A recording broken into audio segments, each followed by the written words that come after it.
तो hello guys, किस बार video में हम BTS एपिसोड 121 को एक्सप्लेन करने वाला हो। और अगर आपने पिछले वाले एपिसोड नहीं देखो तो जाकर के दूर से देखिए ना, लिंक वीडियो को डिस्क्रिप्शन में दे दिया हो। तो चलिए बिना को प्रपॉज किए बढ़ते हम वीडियो की तरफ। जैसे हमने पिछले एपिसोड में देखा था कि साउयन ने फेई डायरेक्टर की खराब हालत को देखकर जल्दी से टियाना से कहा था कि वो मिस्टर याओ अगर पॉसिबल हो सके तो ये लोगों को ऑन द स्पॉट ही खत्म कर दो, क्योंकि ये मेरी दोस्त लिटिल फेई डायरेक्टर बहुत ही सीरियसली इंजर्ड है और ये ज्यादा देर तक टिक नहीं सकती है। जिसके साथ ही अपना टियाना एक पैक मारकर बड़े हीरो के अंदाज में कहता है कि तुम सिर्फ 10 मिनट रुको, मैं इन लोगों के 10 मिनट के अंदर अंदर पिछवाड़ा फाड़ के आया, यानी कि खत्म करके आ गया वापस। और ये कहते ही टियानो वहां पर से बहुत ही स्पीड में डिसअपीयर होकर एलर बिंगफू पर अटैक कर देता है। जो देखकर एलर बिंगफू जल्दी से अपनी दाउकी का यूज करके आर्मर बनाना स्टार्ट कर देता है, जो कि व्हाइट कलर का था। और इधर ये चीज देखकर टियानो को घंटा भी फर्क नहीं पड़ता और वो सोचता है कि अगर मैं 1000 क्लास पर होता तो मेरे देखने से ही इसका ये आर्मर टूटकर पूरी तरीके से बिखर जाता, लेकिन ये मेरी इस 1000 क्लास के स्टैंड के साथ भी मेरे सामने नहीं टिक पाएगा। और इसके साथ ही वो अपनी फार्म से एलर बिंगफू पर अटैक कर देता है, जिससे एलर बिंगफू का आर्मर पूरी तरीके से टूटकर बिखर जाता है और वो खून का उल्टिया करते हुए काफी दूर जमीन पर जाकर गिरता है। अब इतनी ज्यादा इंजर्ड होने के बाद एलर बिंगफू टियानो की तरफ देखते हुए एलर बिंगी से कहता है कि बिंगी इस लड़के को जल्दी से किल कर दो।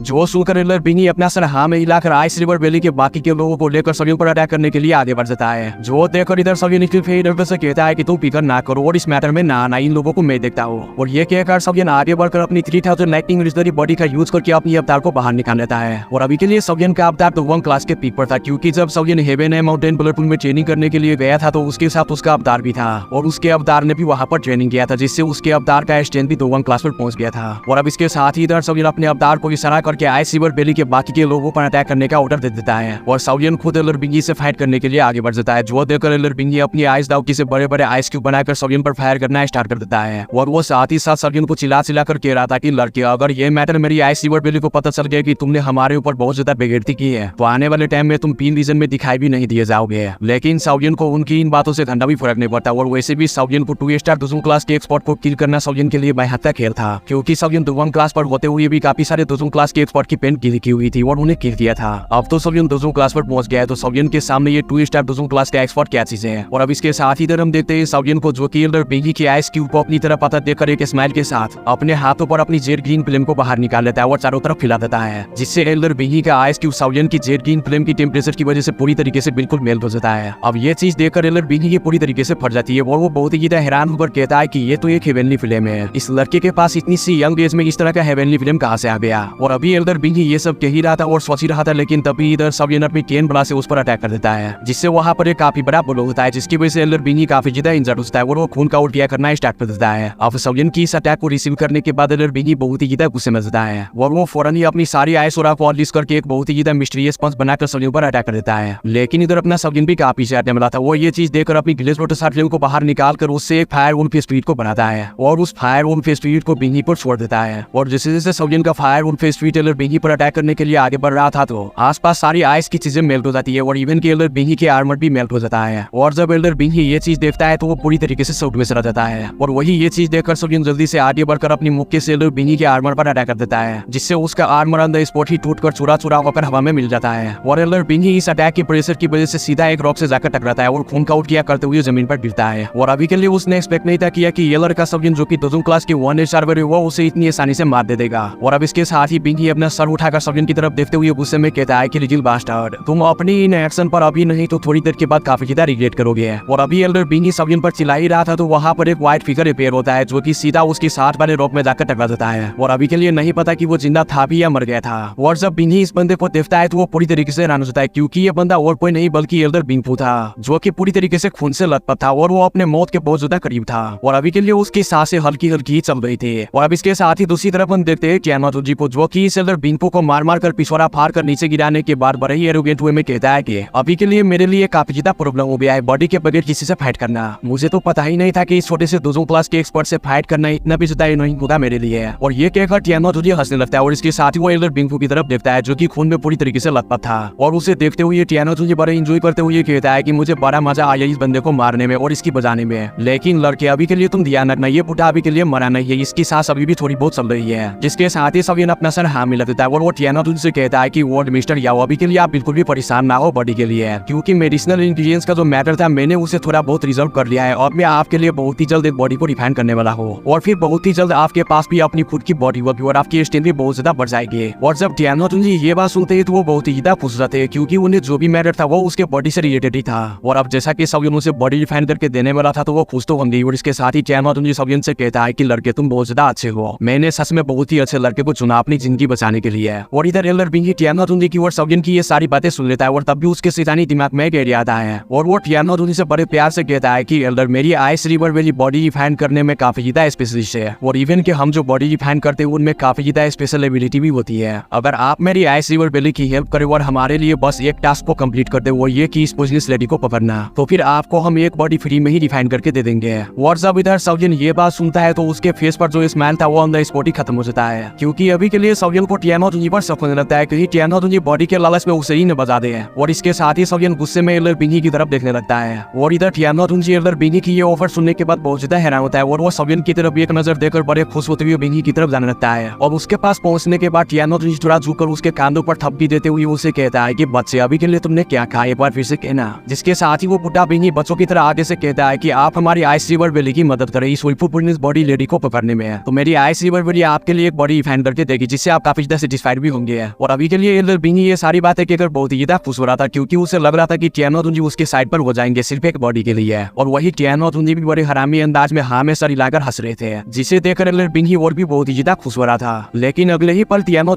उसे गर्दन से पकड़कर उठा रहा था और कहता है कि साले रिश्वत दे रहा है, मैं तुम्हें रिश्वत खोर दिखता हूँ। और ये कहकर टियानो उसकी गर्दन को अंदर स्पोटी तोड़ देता है और उसे वहीं पर किल कर देता है। और फिर इसके साथ ही वो सवियन की तरफ देखकर सवियन से कहता है कि लड़के तुम इस लेसन को हमेशा याद रखना, कभी भी किसी दुश्मन को फ्यूचर में इस तरह से बोलने का चांस न देना, वरना तुम्हारे लिए कोई अनएक्सपेक्टेड चेंज आ सकता है और तुम्हारे लिए प्रॉब्लम और भी बढ़ सकता है। अगर मेरी जगह पर यहाँ कोई और होता तो वो शायद उसकी बातों में आ भी जाता। और अब टियानो की ये बात सुनकर सवियन अपना सर हाँ मिला देता है और वो बहुत ही ज्यादा खुश होते हुए टियानो से कहता है कि और मिस्टर याओ आपकी इस रिमाइंडर के लिए बहुत ज्यादा शुक्रिया। और फिर सवियन दूसरी तरफ बैटल ग्राउंड को देखता है जहाँ पर सवियन का और डीमन पपी एल्डर बिंग युआन को मार मार कर खून में लथपथ करके उसे गर्दन से पकड़कर उठाया हुआ था। और अभी के लिए एल्डर बिंग युआन जिसे कि सवियन के और डीमन पपी ने पकड़ा हुआ था, वो जब देखता है एल्डर बिंग और बिंगी की डेड बॉडी को तो वो पूरी तरीके से डर जाता है और वो बहुत ही ज्यादा गुस्से में सवियन की तरफ देखकर चिल्लाते हुए कहता है कि लिटिल बास्टर्ड तुमने ये जो हरकत की है तुम कभी भी इससे बचकर नहीं भाग पाओगे, मेरी आइस रिवर वैली तुम्हें छोड़ेगा नहीं। लेकिन सवियन को उनकी इन धमकियों से घंटा भी फर्क नहीं पड़ता और सवियन आगे बढ़कर अपने डीमन पपिट के हाथों से एल्डर बिंग युआन को गर्दन से पकड़कर उठा लेता है और अपने डीमन पपिट को ऑर्डर करता है कि अभी के लिए तुम यहाँ पर के आइस रिवर वैली के सभी के डिसेबल को खत्म कर दो, यहाँ पर से किसी को भी जिंदा जाने की इजाजत नहीं है। और सवियन का ये ऑर्डर सुनते ही उसका डीमन पपिट किसी भूखे शेर की तरह वहाँ पर के आइस रिवर वैली के जितने भी डिसेबल थे एक एक करके सभी को खत्म कर देता है। और ये चीज देखकर एल्डर बिंग युआन पूरी तरीके से हैरान हो जाता है, क्योंकि उसने एक्सपेक्ट नहीं था किया कि सवियन इतना भी ज्यादा रूथलेस पर्सन हो सकता है जिसने की आइस रिवर वैली के सभी के डिसेबल को एक ऑर्डर करके किल करवा दिया। और अब इसके साथ ही हम देखते हैं सवियन के और डीमन पपिट को जो कि आइस रिवर वैली के सभी के डिसेबल को किल करने के बाद सवियन के पास आ जाता है, जो कि पूरी तरीके से खून में लथपथ था। और ये खून सवियन के और डीमन पपिट का नहीं बल्कि उसने जिन लोगों को किल किया था उनका खून था ये। और थोड़ी देर के बाद सवियन का अवतार भी उसके पास आ जाता है, जिसे कि सवियन अपने माथे में स्टोर कर लेता है। और फिर इसके साथ ही सवियन एल्डर बिंग युआन की तरफ देखकर गुस्से में उससे कहता है कि मैं तुमसे आइस जून फोर्स के बारे में जानना चाहता हूँ, जिसके बारे में तुम पहले बात कर रहे थे लिटिल फेई डॉक्टर से। और अभी के लिए सवियन को लग रहा था कि वो कुछ बोलेगा, लेकिन वो कुछ भी नहीं बोलता और वो अभी भी सवियन को गुस्से में देख रहा था, जो देखकर सवियन काफी ज्यादा गुस्से में जाता है और वो अपनी गिली रोटो शार्प फ्लेम को एल्डर बिंग युआन पर छोड़ देता है, जिससे एल्डर बिंग युआन दर्द में काफी ज्यादा चीखने चिल्लाने लगता है। और इसके साथ ही फिर सवियन उससे कहता है कि अभी के लिए तुम कुछ बोलोगे या मरोगे। और अब हम देखते हैं एल्डर बिंग युआन को सवियन की हेवनली फ्लेम की वजह से उसकी सांस फूल से जाता है और वो जल्दी से कहता है कि मैं बोलता हूँ। जो सुनकर सवियन अपना हाथ पीछे रख देता है, जो कि उसकी गिलेज रोटो शार्प फ्लेम से कवर था। अब इसके साथ ही वो सवियन को बताता है कि आइस जून फोर्स मेरी आइस रिवर वैली की एक यूनिक दाव टेक्निक है और जब भी कोई हमारी आइस रिवर वैली में दुजुम क्लास पर पहुंचता है तो वो आइस जून फोर्स को क्रिएट कर सकता है। और जब ये आइस जून फोर्स किसी की बॉडी में एंटर हो जाती है तो उसकी बॉडी में जितने भी ब्लड वेसल्स और वेन्स होते हैं उनको फ्रीज कर देती है और उन्हें फ्रीज करके आहिस्ता आहिस्ता तोड़ना स्टार्ट कर देता है। जिसके साथ ही सवियन उससे पूछता है कि अभी के लिए तुम मुझे ये बताओ कि इस आइस जून फोर्स को हम किस तरह से खत्म कर सकते हैं, इसका एंटीडोट क्या है। जिस पर वो एल्डर सवियन से कहता है कि इस जून फोर्स को खत्म करने का कोई भी मेथड नहीं है, इसको सिर्फ हमारे बर्निंग फ्लेम वैली का चीफ ही खत्म कर सकता है। और अभी के लिए मुझे नहीं लगता कि तुम इतने ज्यादा कैपेबल हो जो कि तुम उनसे ज्यादा बात करो और वो तुम्हारी बात सुने। और ये कहकर वो एल्डर कुत्ते की तरह हंसना स्टार्ट कर देता है, जो देखकर सवियन बहुत ही ज्यादा गुस्से में जाता है और वो टियानो की तरफ इशारा करके वहां से जाने लगता है। और जैसे ही सवियन वहां से थोड़ा दूर जाता है तो उसके पीछे से गर्दन फूटने की आवाज आती है। और इसके साथ ही फिर पीछे से टियानो सवियन से कहता है कि तुम इन तीनों एल्डर की सोल भी रख लो। और ये कहकर टियानो सवियन की तरफ 3 जेट की बोतल आगे बढ़ा देता है, जिनमें कि उन तीनों एल्डर का सोल था।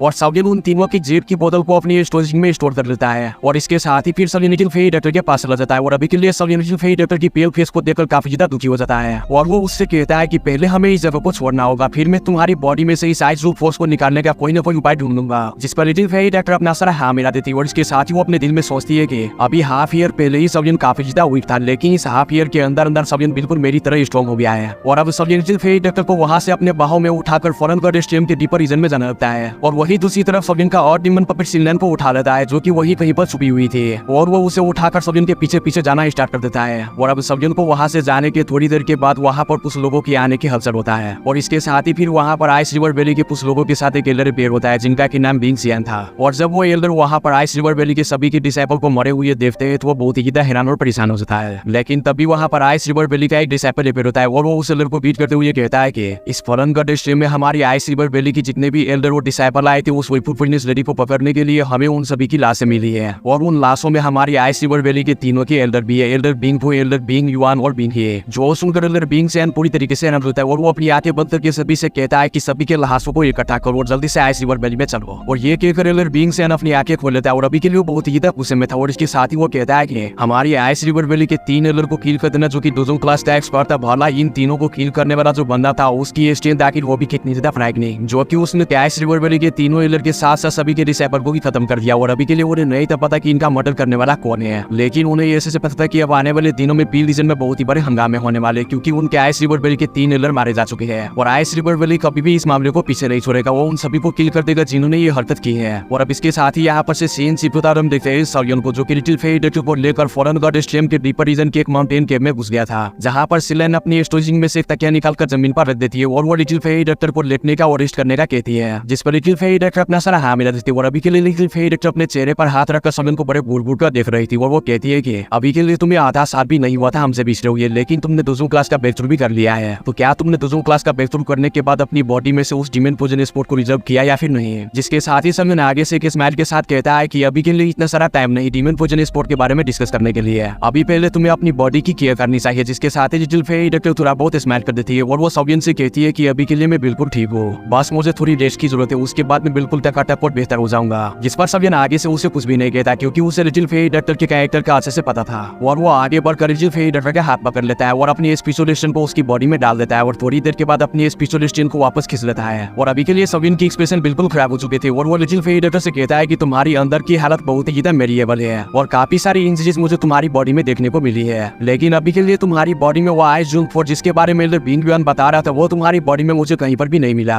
लेकिन तुम्हारी बॉडी में कुछ जगह ऐसे है जो कि फ्रीज हो रही है और वहाँ का टेम्परेचर काफी ज्यादा कोल्ड है। और ये कहते हुए सवियन काफी ज्यादा परेशान हो जाता है और वो सिनलैन की तरफ अपनी मुंह करके सिनलैन से कहता है कि सिनलैन क्या तुम्हें आइस रिवर वैली की इस आइस जून फोर्स के बारे में कुछ नॉलेज है या फिर नहीं है। जिसके साथ ही सिनलैन आगे से स्माइल के साथ कहती है कि इस आइस जून फोर्स के बारे में जो मैं जानती हूँ वो ये है कि ये जो आइस जून फोर्स है वो आइस रिवर वैली की बहुत ही ज्यादा यूनिक दाव टेक्निक है और जब भी कोई आइस रिवर वैली में डोजोंग क्लास का ब्रेक थ्रू करता है तो वो इस आइस जून फोर्स को थोड़ा सा ही बना पाता है। लेकिन जब वो अपने किसी अपोनेंट से मुकाबला करता है और अपनी आइस जून फोर्स को अपने अपोनेंट के बॉडी में डाल देता है तो उसके लिए मामला बहुत ज्यादा खराब हो जाता है। तो इसलिए जो भी लोग आइस रिवर वैली के डोजोंग क्लास के स्पोर्ट से फाइट करते हैं तो वो लोग इस आइस जून फोर्स से खुद को डिफेंड ही करते हैं क्योंकि वो इस नजर में पड़ना ही नहीं चाहते। वो सभी बहुत ज्यादा डरते हैं आइस रिवर वैली के इस आइस जून फोर्स से। अब ये सारी बातें सुनकर सवियन काफी ज्यादा परेशान हो जाता है और वो लिटिल फेरी डॉक्टर की पेल फेस की तरफ देखते हुए कहता है कि मुझे इस आइस जून फोर्स को लिटिल फेरी डॉक्टर की बॉडी में से किसी न किसी तरीके से बाहर निकालना ही होगा वरना लिटिल फेरी डॉक्टर के लिए अपनी इंजरी को रिकवर करना बहुत ज्यादा मुश्किल हो जाएगा। और इसके साथ ही फिर सवियन कहता है कि ये आइस जून फोर्स ये तो बहुत ही ज्यादा मिस्टीरियस स्ट्रेंज दाव टेक्निक है और जैसा कि एल्डर बिंग युआन ने कहा था कि इस आइस जून फोर्स को आइस रिवर वैली का चीफ ही बाहर निकाल सकता है तो मुझे लगता है कि वो गलत था। शायद मैं भी लिटिल फेरी डॉक्टर की बॉडी में से इस आइस जून फोर्स को बाहर निकाल सकता हूँ। और ये कहने के बाद सवियन सोच में सड़ जाता है और तकरीबन 1-2 घंटा सोचने के बाद सवियन अपने स्टोरेजिंग में से एक बहुत ही बड़ा वुडन वेसल बाहर निकाल लेता है और इसके साथ ही फिर सवियन उस टब में मेडिसिनल इंग्रेडिएंट से भरा हुआ पानी डाल देता है और अपनी ग्लिसरॉल सप्लीमेंट को बाहर निकाल कर उसे रिफाइन करना स्टार्ट कर देता है और थोड़ी देर के बाद ही वो वाटर पूरी तरीके से रिफाइन होकर रेड कलर में चेंज होकर उबलना स्टार्ट हो जाता है। और फिर सवियन सिनलैन से कहता है कि सिनलैन लिटिल फेरी डॉक्टर की सारी कपड़े उतार कर स्टोव में बैठा दो। अब सवियन की ये बात सुनकर सिनलैन काफी ज्यादा हैरान रहती है और वही लिटिल फेरी डॉक्टर सवियन की ये बात सुनकर बहुत ज्यादा शर्मा रही थी और इसके साथ ही फिर सवियन उस वुडन टब में आखिरी मेडिसिनल इंग्रेडिएंट्स डाल देता है और पीछे मुड़ जाता है। और इधर सिनलैन काफी ज्यादा एम्बैरेस होते हुए लिटिल फेरी डॉक्टर की सारी कपड़े उतार कर उस टब में बैठा देती है और जब लिटिल फेरी डॉक्टर उस टब में बैठ जाती है तो अपना ठरती सवियन काफी ज्यादा ब्लश करते हुए लिटिल फेरी डॉक्टर की तरफ मुड़ जाता है। और अभी के लिए लिटिल फेरी डॉक्टर अपनी टॉप सीक्रेट सामान को उस टब के पानी के अंदर छुपाई हुई थी और अपने सर को ऊपर की हुई थी और फिर अपना ठरकी सवियन अपने सामान को शांत करते हुए वो भी उस टब में लिटिल फेरी डॉक्टर के साथ जाकर बैठ जाता है और वो लिटिल फेरी डॉक्टर से कहता है कि इस टब में की सारी एनर्जी को अपनी बॉडी में ऑब्जर्व करो, इससे तुम्हें काफी ज्यादा पेन भी होगी है लेकिन ये एनर्जी तुम्हारी बॉडी में काफी ज्यादा हेल्प करेगा वो आइस जून फोर्स को सप्रेस करने की। इवन की हो सकता है कि ये एनर्जी तुम्हारी बॉडी में से उस आइस जून फोर्स को भी बाहर निकाल फेंके। और ये कहकर सवियन अपनी काफी ज्यादा हैंड सील बनाकर उस वुडन टब में अपनी ग्लिसरॉल वाटर के साथ फ्लेम को मिक्स कर देता है और अब सवियन की हेवनली फ्लेम की वजह से उस टॉप में जो पानी था वो बहुत ही खोलना शुरू हो जाता है और वहाँ का टेम्परेचर भी बहुत ही हाई हो जाता है, जिसकी वजह से लिटिल फेरी डॉक्टर को बहुत ही पेन हो रही थी और वो दर्द के मारे चीख भी रहा था। जो देखकर सवियन लिटिल फेरी डॉक्टर से कहता है कि तुम्हें थोड़ी देर के लिए इस पेन को बर्दाश्त करना ही होगा, क्योंकि मेरी ये जो हेवनली फ्लेम है वो इन वाटर में मौजूद सभी के मेडिसिनल इंग्रेडिएंट्स को रिफाइन कर देगी है, जिससे तुम्हारी बॉडी इजीली ही इन सबको अपने अंदर एब्जॉर्ब कर पाएगी। और तब के टाइम आइस रिवर वैली के एल्डर के द्वारा तुम्हारी बॉडी में जो आइस जोन फोर्स छोड़ी गई वो पूरी तरीके से सफेद हो जाएगी। जो सुनने के बाद लिटिल फेरी डॉक्टर खुद को संभालते हुए अपनी ट्रेनिंग स्टेट में चली जाती है और वो अपनी ट्रेनिंग स्टेट में जाकर फायर एफएनटी वाली मेडिसिनल स्ट्रेन को अपनी बॉडी में बड़ी तेजी से एब्जॉर्ब करना स्टार्ट कर देती है। अब इतनी सारी मेडिसिनल एनर्जी को अपनी बॉडी में एब्जॉर्ब करने के बाद लिटिल फेरी डॉक्टर की बॉडी में से आइस की एनर्जी बाहर निकलने लगती है और अब ये चीज देखने के बाद सिनलैन बहुत ही ज्यादा खुश हो जाती है और वो लिटिल फेरी डॉक्टर की तरफ देखते हुए कहती है कि ब्रदर सवियन की ये फॉर्मूला बहुत ही ज्यादा इफेक्टिव है। और इधर सवियन भी ये चीज देखकर थोड़ा सुकून का सांस लेता है और वो कहता है कि शुक्र है कि लिटिल फेरी डॉक्टर की बॉडी में इतनी ज्यादा जोन फोर्स नहीं थी, वरना मेरा ये मेथड काम भी ना करता और मुझे दूसरे किसी मेथड का यूज करना पड़ता लिटिल फेरी डॉक्टर की बॉडी में से इस आइस जोन फोर्स को निकालने के लिए, और उसके लिए मुझे 10 से 15 दिन भी लग सकते थे। और ये कहकर सवियन वहां से उठ जाता है और वो सिनलैन की तरफ देखकर उससे कहता है कि सिनलैन, तुम पील विजन के बारे में काफी कुछ जानती हो, इसलिए मुझे तुम्हारी हेल्प चाहिए और जब तक लिटिल फेरी डॉक्टर की बॉडी में से ये आइस जोन फोर्स निकल रही है तब तक तुम मेरी हेल्प कर दो। जिस पर सिनलैन सवियन से कहती है कि यस बिग ब्रदर सवियन, आपको मुझसे क्या हेल्प चाहिए प्लीज आप बताइए। जिसके साथ ही सवियन सिनलैन से कहता है कि तुम इस फॉरेन गटर स्ट्रीम से जाओ और मेरे लिए इस पेपर पर लिखे हुए मेडिसिनल इंग्रेडिएंट्स को गैदर करके ले आओ प्लीज। और इसके साथ ही फिर सवियन उस पेपर को सिनलैन के हवाले कर देता है जिसमें कि बहुत सारे मेडिसिनल इंग्रेडिएंट्स का नाम लिखा हुआ था। और अभी सवियन सिनलैन को मेडिसिनल इंग्रेडिएंट्स लाने के लिए कह रहे थे वो टियानो की बॉडी रिफाइन करने में यूज होने वाले थे। और गाइस जैसा कि सवियन ने आइस रिवर वैली जैसी ओवरलॉर्ड फैक्शन के काफी सारे एल्डर और डिसाइपल को किल कर दिया था, तो सवियन इसी तरीके से जानता था कि अब उसकी और आइस रिवर वैली की जिंदगी और मौत की दुश्मनी हो गई है। इसलिए सवियन चाहता था कि वो टियानो के लिए जल्दी से एक बॉडी रिफाइन करके दे दे और एक डाउजन क्लास का एक्सपर्ट सवियन का बॉडीगार्ड जल्दी से बन जाए और उन्हें हर मुसीबत से प्रोटेक्ट करे। और तब के टाइम सवियन के लिए आइस रिवर वैली कोई भी बड़ा थ्रेट नहीं रहेगी जब टियानो के लिए बॉडी रिफाइन हो जाएगी, तो क्योंकि अल्टीमेटली सी बात है जब टियानो के पास अपनी खुद की बॉडी आ जाएगी तो वो डाउजन क्लास का एक्सपर्ट बन जाएगा। और अभी हम देखते हैं सिनलैन को जो कि उस पेपर पर लिखी हुई मेडिसिनल इंग्रेडिएंट्स का नाम पढ़ती है तो उसकी सर पूरी तरीके से घूम जाती है, क्योंकि ये वो मेडिसिनल इंग्रेडिएंट्स थे जिनका की नाम उसने कभी आज तक सुना ही नहीं था। और ये चीज देखने के बाद सिनलैन फिर भी आगे से ना नहीं कहती और वो सवियन की तरफ देखकर सवियन से कहती है कि बिग ब्रदर सवियन, आप बिल्कुल भी परेशान ना हो, अगर मैं इन मेडिसिनल इंग्रेडिएंट्स को ढूंढने में नाकाम हो गई तो फिर मैं अपने क्लैन में चली जाऊंगी और उनसे हेल्प ले लूंगी। जो सुनकर सवियन अपना सर हाँ में देता है और वो अपनी स्टोरेज में से अपनी और डीमन पपेट को बाहर निकालकर सिनलैन से कहता है कि तुम्हारी इस ट्रिप पर मेरा ये डीमन पपेट तुम्हारी हेल्प करेगा और तुम्हें हर खतरे से प्रोटेक्ट करेगा। और ये बेस्ट रहेगा कि यहाँ से निकलने के बाद तुम इस और डीमन पपेट को किसी बड़े से ब्लैक कपड़े से कवर कर देना ताकि इसे कोई पहचान न सके। जिसके साथ ही सिनलैन उस मेडिसिनल इंग्रेडिएंट्स के पेपर को अपने स्टोरेज में रखकर और डीमन पपेट को किसी ब्लैक कपड़े से कवर कर देता है और वो और डीमन पपेट को अपने साथ लेकर उस केव से निकल जाता है और वहाँ से पील रीजन के लिए निकल जाता है। और अब सिनलैन को वहाँ से जाने के बाद सवियन लिटिल फेरी डॉक्टर की तरफ देखकर गुस्से में कहता है कि आइस रिवर वैली में इस मैटर को इतनी आसानी से रिजर्व नहीं होने दूंगा। और अभी के लिए सवियन आइस रिवर वैली पर बहुत ही ज्यादा गुस्सा था, उन्होंने जो लिटिल फेरी डॉक्टर के साथ किया था इसलिए। और वैसे सवियन को घंटा भी फर्क नहीं पड़ता कि आइस रिवर वैली कितना ज्यादा स्ट्रॉन्ग है, उसे तो बस आइस रिवर वैली को ढोल की तरह बजाना है। और अब इसके साथ ही फिर हम देखते हैं लिटिल फेरी डॉक्टर को जो कि उसे उस उड़न टब में बैठे हुए पूरे 4 दिन गुजर जाते हैं और इस दौरान सवियन ने 100 से भी ज्यादा मेडिसिनल इंग्रेडिएंट्स को उस उड़न टब में मिक्स कर दिया था। और अभी भी लिटिल फेरी डॉक्टर अपनी ट्रेनिंग स्टेट में उस टब में की सारी मेडिसिनल स्ट्रेन को अपनी बॉडी में एब्जॉर्ब किए जा रही थी और साथ ही साथ अपनी दाव की भी प्रैक्टिस कर रही थी। और अभी लिटिल फेरी डॉक्टर को इन सब में काफी ज्यादा टाइम लगने वाला था, इसलिए सवियन भी एक रॉक पर बैठकर अपनी ट्रेनिंग स्टेट पे चला जाता है। और अब काफी देर के बाद हम देखते हैं लिटिल फेरी डॉक्टर को, जिसे देखने से ऐसा लग रहा था कि उसकी बॉडी में से कोई चीज बाहर निकल रही है, क्योंकि उस टब में की मेडिसिनल इंग्रेडिएंट्स की स्टेट लिटिल फेरी डॉक्टर की पूरी बॉडी में फैल चुकी थी, जिसकी वजह से आइस जोन फोर्स पर लिटिल फेरी डॉक्टर की बॉडी में जरा सा भी जगह नहीं मिल रही थी। और यार लिटिल फेरी डॉक्टर के मुंह से एक आइस का बना हुआ क्रिस्टल बाहर निकलता है और वो सीधा एक जगह पर जाकर टकरा जाता है और जैसे ही वो क्रिस्टल टकराता है तो वहाँ पर के सभी की चीजें आइस में बदल देता है। और अभी लिटिल फेरी डॉक्टर की बॉडी में से ये आइस जोन फोर्स पूरी तरीके से बाहर निकल चुकी थी और वही ये बात सुनकर सवियन की भी आंखें खुल जाती है और वो लिटिल फेरी डॉक्टर की तरफ देखकर बहुत ही ज्यादा खुश होकर कहता है कि लगता है कि तुम्हारी बॉडी में से ये आइस जोन फोर्स पूरी तरीके से निकल चुकी है। जिस पर लिटिल फेरी डॉक्टर बहुत ही ज्यादा खुश होते हुए अपना सर हाँ मिला देती है। और फिर इसके साथ ही लिटिल फेरी डॉक्टर थोड़ा शर्माते हुए सवियन से कहती है कि तुम पीछे मुड़ जा, मुझे इस बेसल से निकलना है। जो सुनकर अपना ठरकी सवियन जल्दी से हड़बड़ा कर और शर्माते हुए पीछे मुड़ जाता है। और जैसे ही लिटिल फेरी डॉक्टर सवियन को पीछे मुड़ता देखती है तो वो जल्दी से उस टब में से निकलकर हवा में आ जाती है और एक ही चुटकी से उसकी स्टोरेज में से काफी सारे क्लॉथ निकलकर उसकी बॉडी से जाकर चिपक जाती है। और फिर लिटिल फेरी डॉक्टर कपड़े पहनने के बाद काफी ज्यादा एम्बैरेस होती है सवियन से कहती है कि अब तुम उनसे देख सकते हो। जो सुनकर अपना ठरकी सवियन जल्दी से लिटिल फेरी डॉक्टर को देखता है और अभी के लिए सवियन का नजर लिटिल फेरी डॉक्टर के मेन पॉइंट पर था। और फिर वो लिटिल फेरी डॉक्टर को घूर घूर कर देखते हुए जल्दी से आगे बढ़कर लिटिल फेरी डॉक्टर को अपने बाहों में बढ़कर गले लगा लेता है और वो कहता है कि अब तो तुमने अपने कपड़े पहन लिए हैं, मेरे ठरकी सब्सक्राइबर क्या कहेंगे, क्योंकि ये वीडियो खत्म हो गया है, इसलिए तुम प्लीज थोड़ा बहुत ही कपड़े उतार कर इन सभी ठरकियों को बड़ो चैनल को सब्सक्राइब करने के लिए और वीडियो यहाँ तक देख रही हो तो वीडियो को भी लाइक करने के लिए और तुम मेरे साथ चलो कोने में कबड्डी खेलने के लिए। और गाइस अगर आप लोगों को भी कबड्डी खेलना है तो आ जाना फॉरमगढ़ स्टेडियम के गुफा में, हम वहीं पर मिलेंगे। तब तक के लिए रसियो, खाओ पियो और मस्त रहो।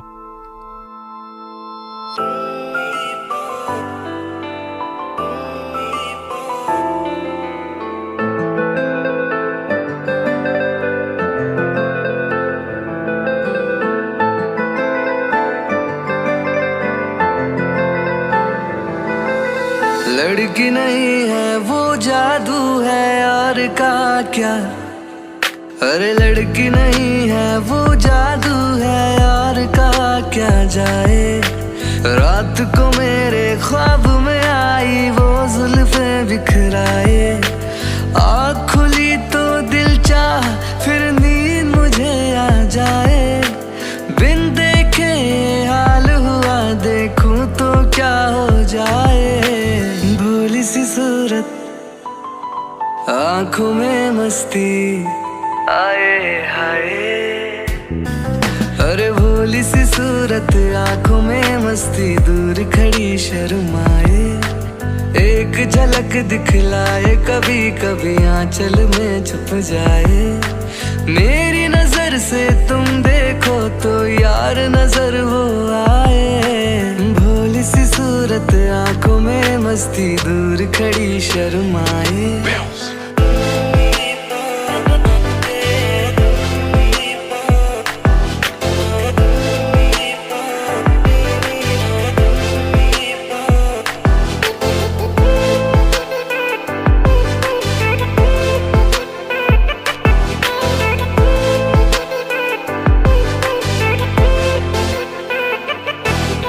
सावन का पहला बादल उसका काजल बन जाए। मौज उठे सागर में जैसे ऐसे कदम उठाए। ओ सावन का पहला बादल उसका काजल बन जाए।